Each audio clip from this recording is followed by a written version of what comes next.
Olá, este é o programa Nisto Cremos, as grandes verdades da Bíblia. Estamos no nosso estudo número 5.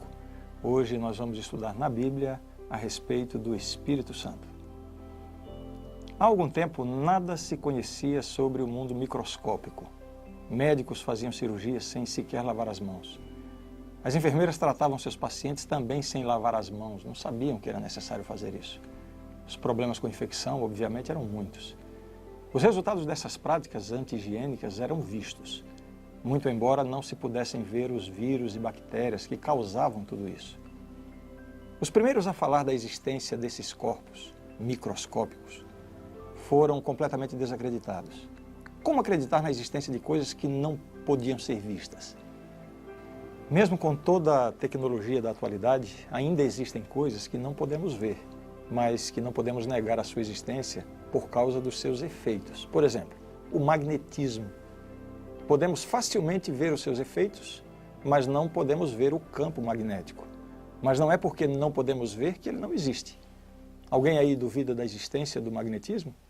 Aproxime um ímã de um metal e você perceberá que ele existe, embora não possa vê-lo. E quanto ao vento? Podemos vê-lo? Também não. Mas vamos achar que ele não existe só porque não podemos vê-lo? Com certeza não.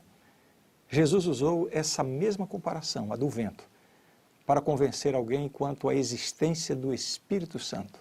Em outras palavras, ele disse que da mesma forma que o vento, nós não podemos ver o Espírito Santo, mas podemos facilmente perceber os seus efeitos na vida humana. Na aula de hoje nós vamos estudar sobre o Espírito Santo na Bíblia.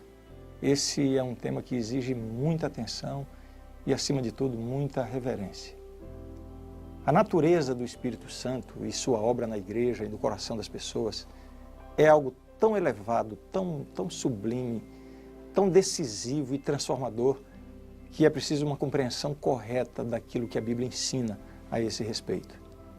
Nós vamos dividir o nosso estudo de hoje em basicamente 2 tópicos. Vamos ver, na primeira parte, a divindade e personalidade do Espírito Santo.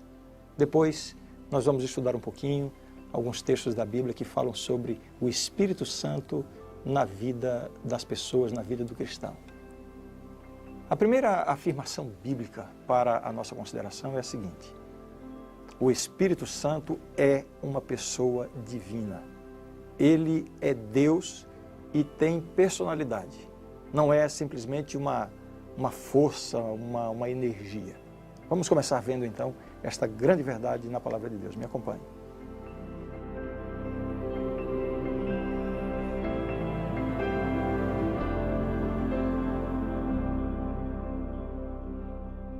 Os primeiros textos que eu quero mostrar para você é justamente uma confirmação de que o Espírito Santo é Deus, porque ele é um dos membros da divindade, da Trindade divina. Vejamos. O texto diz assim: batizado Jesus, saiu logo da água, e eis que se lhe abriram os céus, e viu o Espírito de Deus descendo como pomba, vindo sobre ele. E eis uma voz dos céus que dizia: este é o meu Filho amado, em quem me comprazo. Temos aqui a presença das 3 pessoas da divindade, da Trindade, no batismo de Jesus. É muito claro esse texto. Batizado Jesus, ali estava Deus, o Filho. Saiu logo da água e eis que se lhe abriram os céus e viu o Espírito de Deus, Deus, o Espírito Santo, descendo como pomba vindo sobre ele. E eis que uma voz dos céus que dizia: este é o meu Filho amado, portanto Deus Pai falando. Vemos aqui o Espírito Santo, portanto, sendo equiparado a Deus Pai e a Deus Filho como um membro da Trindade. Esse outro texto é a comissão evangélica proferida por Jesus. Ele diz: ide, portanto, fazei discípulos de todas as nações, batizando-os em nome do Pai e do Filho e do Espírito Santo. É mais um texto dentre vários que estão na Bíblia que nos mostram claramente que o Espírito Santo é uma das pessoas da Trindade. Dentre tantos outros textos que falam sobre a divindade do Espírito Santo, existe um que é uma comprovação assim completa. Eu quero que você acompanhe a leitura. Então disse Pedro: Ananias, por que encheu Satanás o teu coração para que mentisses ao Espírito Santo, reservando parte do valor do campo? Conservando-o, porventura, não seria teu? E vendido não estaria em teu poder? Como, pois, assentaste no coração este desígnio? Não mentiste aos homens, mas a Deus. Na repreensão de Pedro a Ananias, ele diz primeiramente que Ananias mentiu ao Espírito Santo. Em seguida, ele diz que Ananias mentiu a Deus. Portanto, claramente, Deus, Espírito Santo. O Espírito Santo é plenamente Deus. A Bíblia demonstra que o Espírito Santo possui atributos que pertencem somente a Deus. Somente o fato de ser Deus é que possibilita que ele tenha esses atributos. Vejamos alguns deles. Onisciência. 1 Coríntios capítulo 2, versos 10 e 11, apenas um trecho da passagem, diz assim: Mas Deus nos revelou pelo Espírito, porque o Espírito a todas as coisas perscruta, até mesmo as profundezas de Deus. É claro que um ser criado, um ser que não seja plenamente Deus, jamais poderia perscrutar todas as coisas de Deus, somente sendo plenamente Deus. Esse texto, portanto, revela a onisciência do Espírito Santo. Outros atributos de Deus que são atribuídos ao Espírito Santo. Vejamos. Essas passagens bíblicas, e você pode ver aí a projeção, e quem sabe você pode até tomar nota e conferir depois, ler atentamente na sua Bíblia. Você vai ver que o Espírito Santo é apresentado, então, como sendo verdade, como sendo vida, sabedoria, poder, eternidade, características que são próprias de Deus, sendo atribuídas ao Espírito Santo. Agora, uma questão aparentemente complicada e que tem se tornado motivo de alguma controvérsia. Alguns textos da Bíblia afirmam que o Espírito Santo procede do Pai, ou do Filho, ou do Pai através do Filho. Algumas pessoas entendem com isso que o Espírito Santo é uma força, ou uma energia, um poder que procede do Pai ou do Filho, e não um ser pessoal, com individualidade e com personalidade. Vamos ver o que a Bíblia diz a esse respeito. Quando, porém, vier o Consolador, que eu vos enviarei da parte do Pai, o Espírito da verdade, que dele procede, esse dará testemunho de mim. De fato, o texto está dizendo que o Espírito procede do Pai. Será que a interpretação correta seria dizer que é uma energia, que é uma força que vem do Pai e que, por isso, o Espírito Santo não pode ser entendido como sendo uma pessoa com individualidade, personalidade? Evidentemente me refiro a uma pessoa divina. Vamos entender, então, essa questão. Vamos comparar esses dois textos. São João, capítulo 14, os versos 16 e 26. O verso 16 diz assim, palavras de Jesus: E eu rogarei ao Pai, e ele vos dará outro Consolador, a fim de que esteja para sempre convosco. Verso 26. Mas o Consolador, o Espírito Santo, a quem o Pai enviará em meu nome, esse vos ensinará todas as coisas e vos fará lembrar de tudo que vos tenho dito. O Espírito Santo aqui é apresentado como o Consolador, que vem do Pai, em nome de Jesus. Vamos agora entender bem a questão dessa expressão do outro Consolador, sobre o qual Jesus falou. E eu rogarei ao Pai, e ele vos dará outro Consolador, a fim de que esteja para sempre convosco. Você se lembra que a Bíblia, o Novo Testamento, foi escrito em grego. Então nós, quando buscamos o significado da palavra original usada no texto, quase sempre temos um esclarecimento muito maior a respeito do significado daquela passagem. Então, quando Jesus diz aqui, ele vos dará outro Consolador. Existem duas palavras em grego que podem ser traduzidas por outro. Que palavras são essas? Heteros e alós. A palavra heteros, que significa outro, dá a conotação de ser outro, mas diferente. Eu vou dar um exemplo. Eu tenho aqui comigo, veja bem, uma caneta. Aqui eu tenho outra caneta. Elas são iguais? Não, elas não são iguais. Elas são diferentes. Então, que palavra grega eu usaria para dizer que esta daqui é outra caneta? Eu usaria a palavra heteros, porque é outra caneta, mas é diferente. Agora veja, eu tenho aqui uma caneta. Tenho agora aqui outra caneta. São iguais, idênticas. Que palavra grega eu usaria para dizer que eu tenho aqui outra caneta? A palavra allos. Significa outra, no entanto, da mesma espécie, do mesmo tipo. Que palavra a Bíblia usa, que palavra Jesus usou nessa passagem quando ele diz: e eu rogarei ao Pai e ele vos dará outro Consolador? Pois é, o termo usado por Jesus é allos, significa outro, portanto é uma outra pessoa, um outro ser, no entanto, da mesma natureza, com a mesma essência.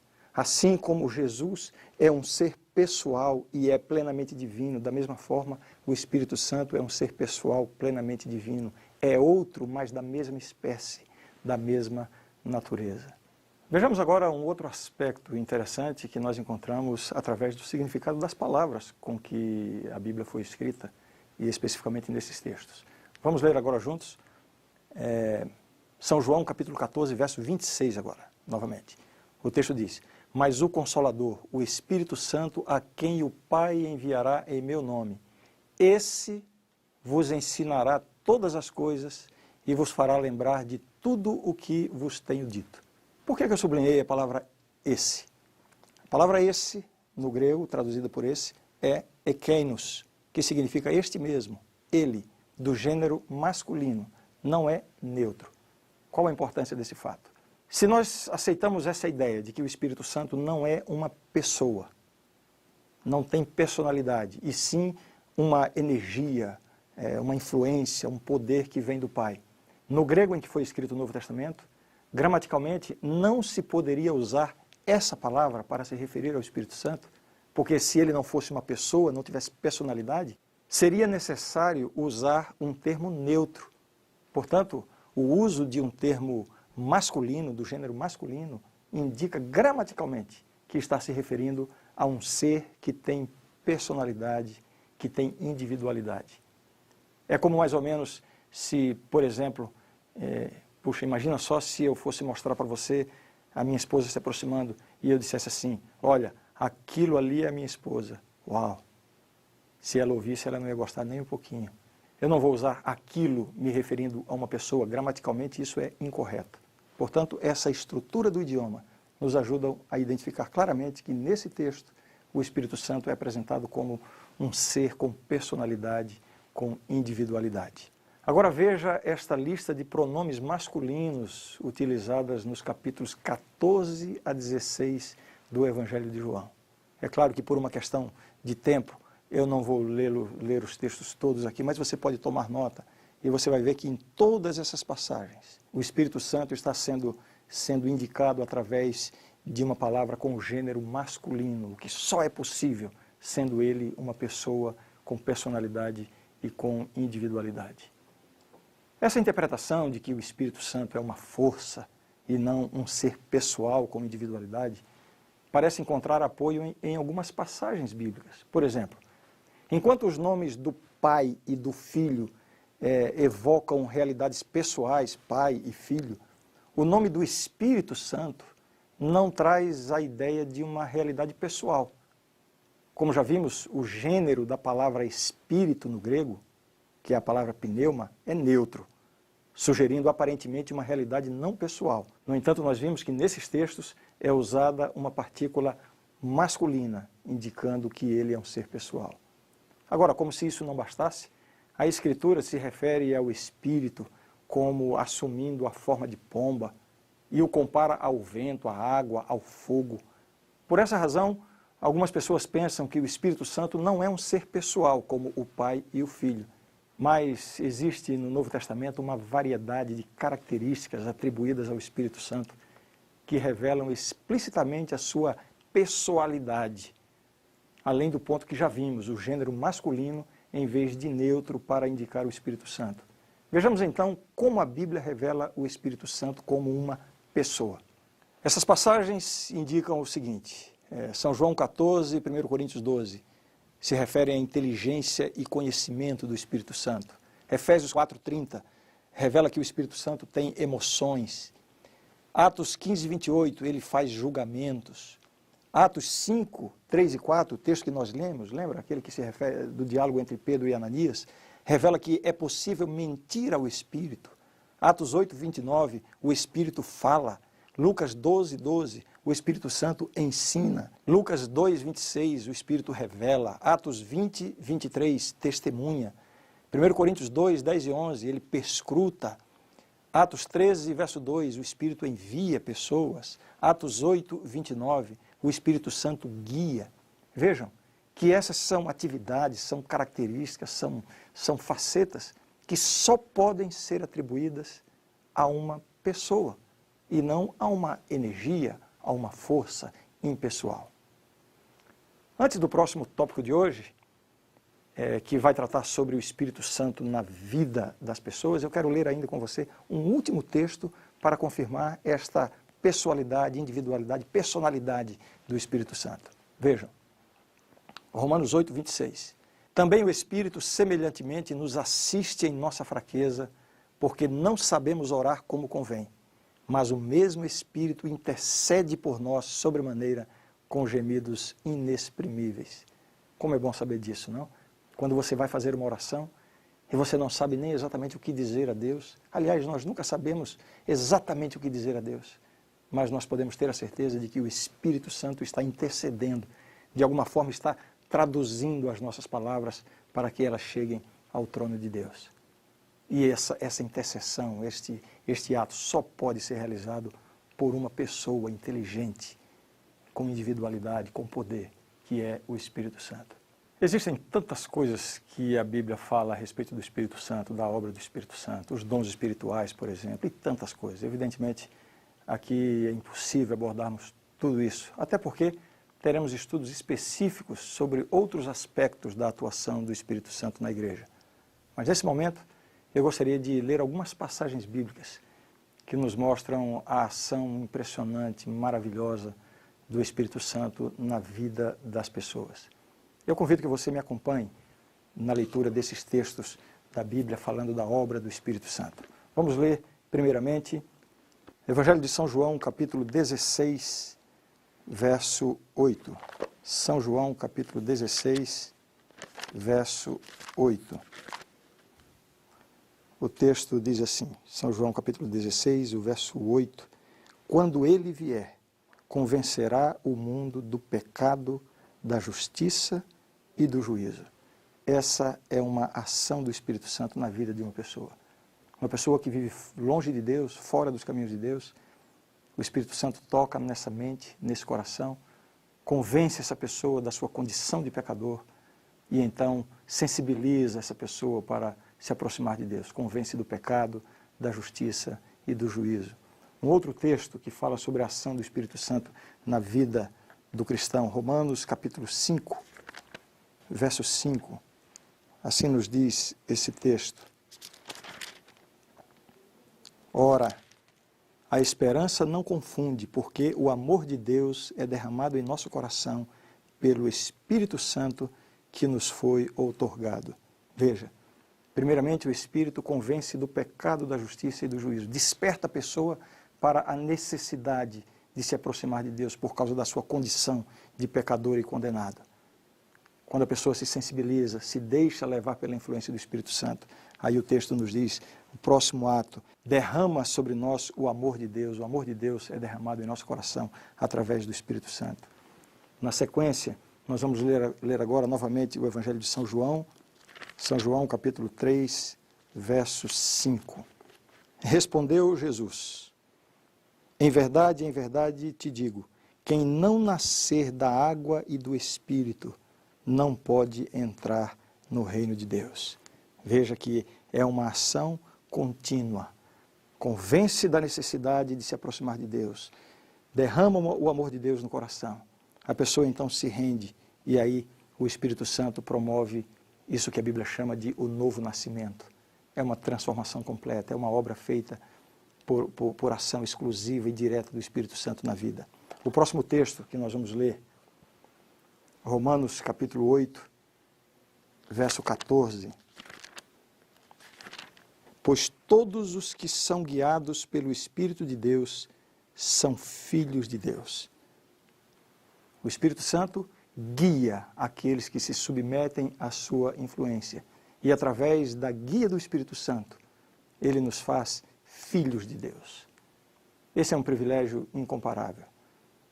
Em um estudo anterior, eu comentei que, do ponto de vista da criação, todos nós somos filhos de Deus, todos os seres humanos são filhos de Deus. Mas Deus quer fazer uma adoção especial, uma adoção específica daqueles que se entregam a Jesus e o aceitam como Salvador. Esses se tornam filhos de Deus numa nova relação com Deus, uma relação de salvação. E esta é uma obra do Espírito Santo. Vamos para o nosso próximo texto a respeito da obra do Espírito Santo. São João, capítulo 16, verso 13. Quando vier, porém, o Espírito da verdade, ele vos guiará a toda a verdade. O Espírito, portanto, guia na verdade. Veja que é um processo desde o começo, desde quando mostra ao pecador a necessidade de Deus, até torná-lo filho de Deus e finalmente guiá-lo na verdade. Uma pessoa que busca Deus com sinceridade jamais vai ser guiada pelo erro, jamais será enganada, porque o Espírito Santo guia na verdade. Vamos ver ainda um outro texto. 2 Coríntios, capítulo 3, verso 18. Esse texto nos diz assim: e todos nós, com o rosto desvendado, contemplando como por espelho a glória do Senhor, somos transformados de glória em glória na sua própria imagem, como pelo Senhor o Espírito. O Espírito Santo nos transforma. Eu quero ainda ler um último texto com você, que é Romanos capítulo 8, verso 2. Romanos 8, 2. Assim diz a palavra de Deus: porque a lei do Espírito da vida em Cristo Jesus te livrou da lei do pecado e da morte. Essa passagem nos revela que o Espírito Santo nos livra do poder do pecado. Vamos recapitular rapidamente o que essas passagens bíblicas nos disseram. Primeiro, o Espírito convence do pecado, da justiça e do juízo. Imagine agora todo o processo que vai ser conduzido pelo Espírito Santo. Pega o pecador lá na sua condição de perdido, completamente afastado de Deus, e o convence da necessidade de Deus, a obra do Espírito Santo. Depois, o Espírito derrama sobre nós o amor de Deus. Aquele que vivia sem Deus, afastado de Deus, é tocado pelo Espírito, agora recebe, é sensibilizado pelo amor de Deus em seu coração, através da ação do Espírito. Em seguida, o Espírito efetua um novo nascimento. Sabe, muitas pessoas se sentem desanimadas a tomar esse tipo de decisão porque pensam assim: eu não vou conseguir mudar nada na minha vida. Mas você precisa entender que essa mudança é operada pelo Espírito Santo. Você só precisa tomar uma decisão. Quando você toma a decisão, o Espírito Santo é quem efetua o novo nascimento. E não para por aí. Ele faz de nós filhos de Deus, nos coloca numa relação diferente com Deus, numa relação salvífica com Deus, uma relação de transformação. E continua a obra do Espírito Santo, guiando na verdade. Portanto, através da influência do Espírito, nós podemos ter a certeza de que através da palavra de Deus, a palavra de Deus é o instrumento do Espírito. A Bíblia foi inspirada pelo Espírito. Portanto, toda a orientação do Espírito para a nossa vida, para as nossas decisões, tudo isso está na palavra de Deus. É assim que o Espírito nos guia na verdade, para que não haja o risco de sermos enganados. E não para por aí. Através desse processo de derramar o amor de Deus em nosso coração, de nos guiar na verdade, o Espírito vai operando uma transformação na nossa vida. Uma transformação que nós não poderíamos operar por nós mesmos. Mudança de hábitos, abandono de vícios, mudança de temperamento, coisas que nos incomodam e que muitas vezes incomodam as pessoas que convivem conosco. Pois quando nós nos rendemos à influência do Espírito, Ele nos transforma através do seu poder. Ele nos livra do poder do pecado. O Espírito nos dá a possibilidade de obedecermos à lei de Deus, de andarmos em obediência a Deus. É isso o que o Espírito faz na vida de uma pessoa, quando essa pessoa permite que ele haja em todo esse processo, desde o primeiro passo até o passo final, que é uma transformação completa. Para terminar o nosso estudo de hoje, desfrute agora dessa linda canção da Rafaela Pinho, em louvor ao Espírito Santo. E enquanto você ouve essa música, eleve o seu pensamento a Deus. e peça que Deus envie o seu Espírito para tocar na sua vida também, para tocar no seu coração, para entrar na sua família e fazer com que você experimente todas essas coisas lindas que nós vimos aqui através da Palavra de Deus.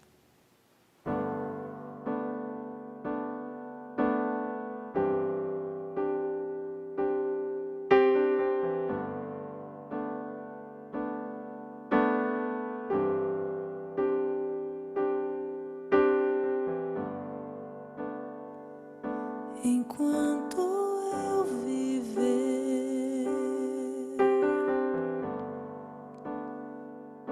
enquanto eu respirar,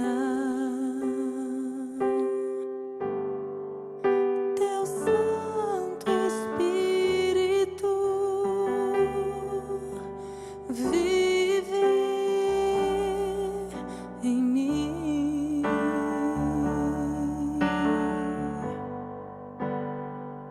Meu alimento e pão é a fé e a oração. A cada dia fala em mim.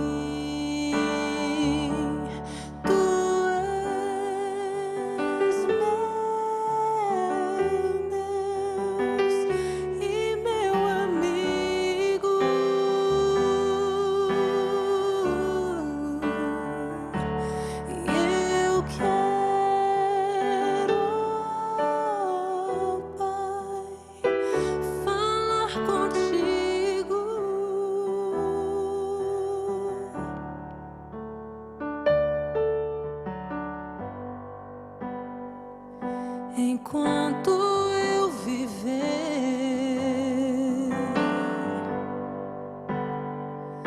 enquanto eu respirar, Teu Santo Espírito vive em mim, vive em mim. Meu alimento e pão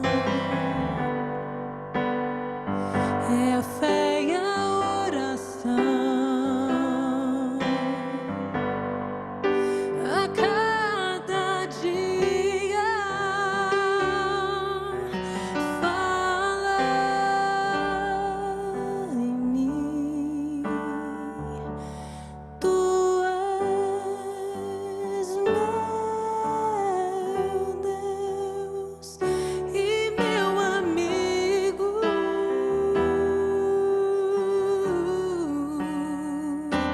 E eu quero, ó Pai, falar contigo.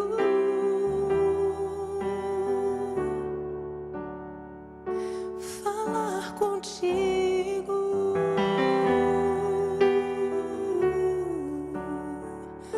a sós contigo,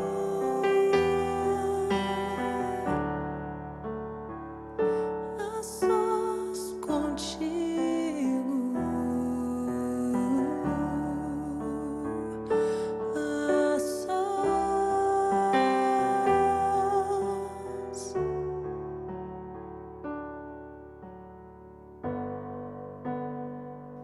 Tu és o meu viver,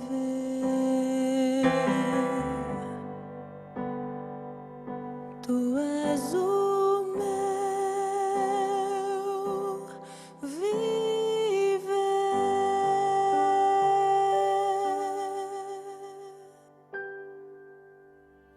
A grande verdade do estudo de hoje é esta: Deus, o Espírito Eterno, desempenhou uma parte ativa com o Pai e o Filho na criação, encarnação e redenção. Inspirou os escritores das Escrituras, encheu de poder a vida de Cristo, atrai e convence os seres humanos, e os que se mostram sensíveis são por ele renovados e transformados à imagem de Deus. Enviado pelo Pai e pelo Filho para estar sempre com seus filhos, Ele concede dons espirituais à Igreja, a habilita a dar testemunho de Cristo e, em harmonia com as Escrituras, guia-a em toda a verdade. Esta é a verdade e eu creio nisto. Espero encontrar você no nosso próximo estudo, quando vamos verificar na Palavra de Deus a respeito da criação de Deus. E vamos discutir um pouquinho este grande debate entre criacionismo e evolucionismo. Não perca!